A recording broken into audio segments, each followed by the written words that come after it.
There is debate over what was the overall economic impact of the colonial period on Africa and Asia, and defenders of the colonial era will praise this period for jump-starting the modern growth of Africa and Asia, while critics will argue that the exploitation that occurred during this period is really the root cause for the economic problems in the former colonies today. Here's what we do know.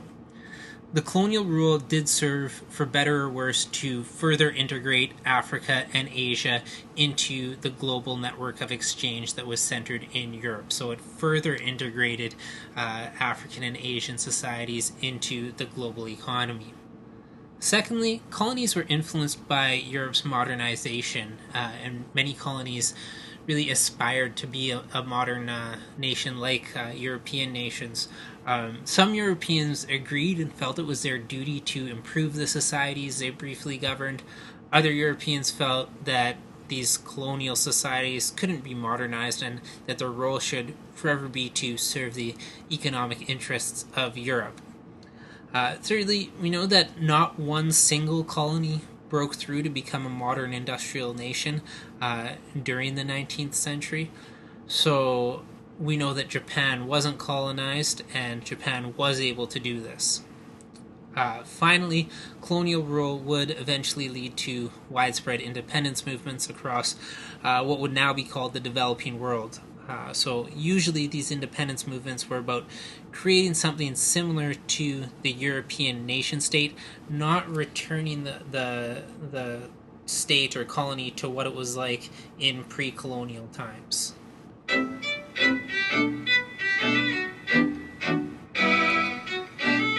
The period of European colonialism created a lot of cultural change within the colonies. Colonial rule forced colonized people to alter their ways, and cultural identities, it's never useful to think of a cultural identity as staying the same, but the period of colonial rule really rapidly transformed cultural identities, particularly in terms of education, religion, and ethnicity.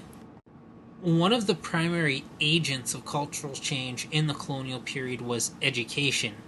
In the colonies, a Western education could sometimes be provided to even the poor through missionary schools. And in the colonial setting, a Western education could mean escaping from forced labor and escaping from oppression.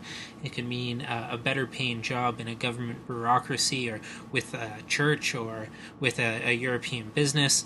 An education could provide essentially social mobility.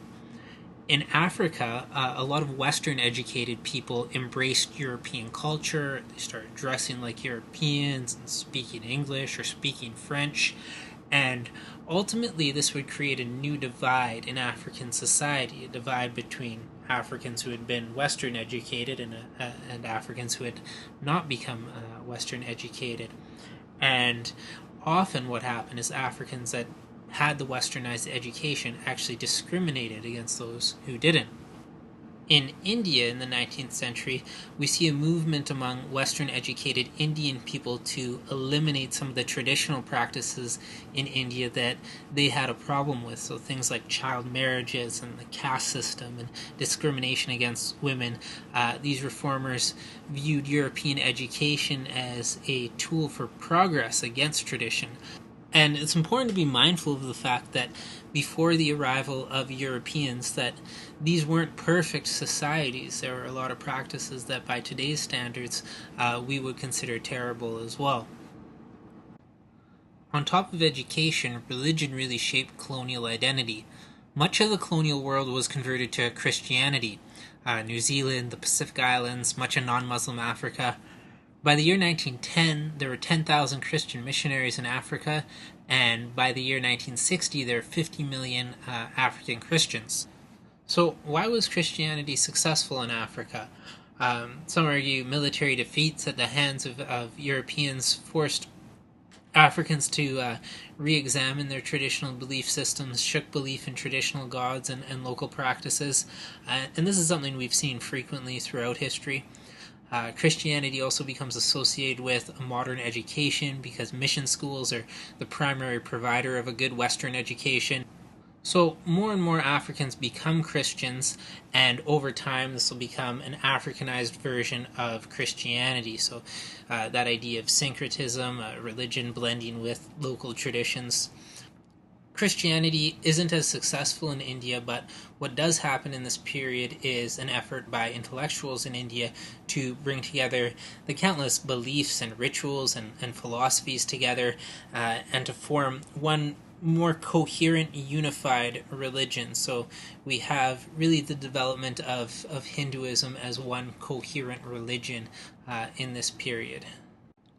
And finally, during the colonial era, people are becoming more and more aware of both their race and their ethnicity.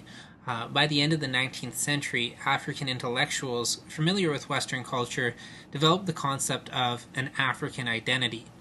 Before the 20th century, African people never thought of themselves as Africans. They were members of a local community based on common language. Some thought of themselves as Muslims. Some thought of themselves as belonging to a certain state or an empire, but they didn't think of themselves as Africans. Now, through colonialism, all Africans had a shared experience, and that was the shared experience of colonial oppression and being the victims of European racism. So this idea of African identity tried to bring people together in a way that was similar to reformers trying to make a more coherent version of Hinduism in India to bring people together.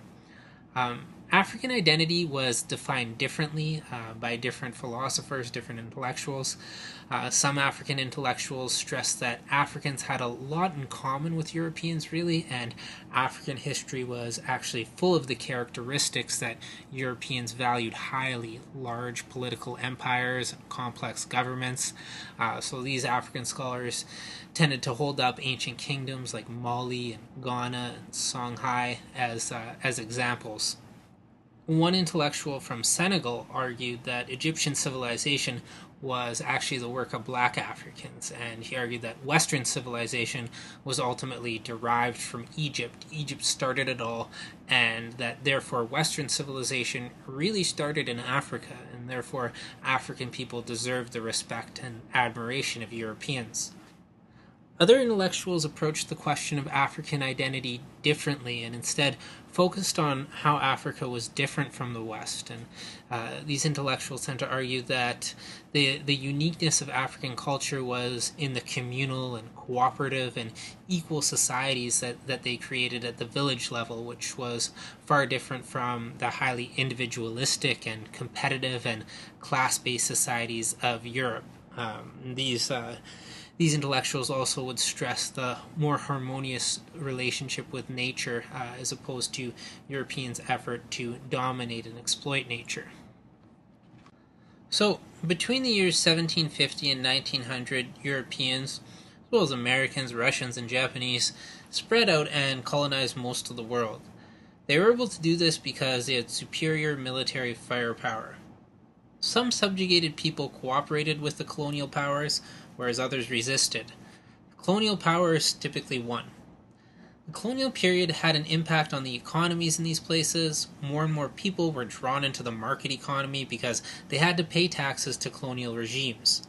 Often, men left their homes to work on European-owned plantations and mines, or to scratch out a living in a new, enormous city.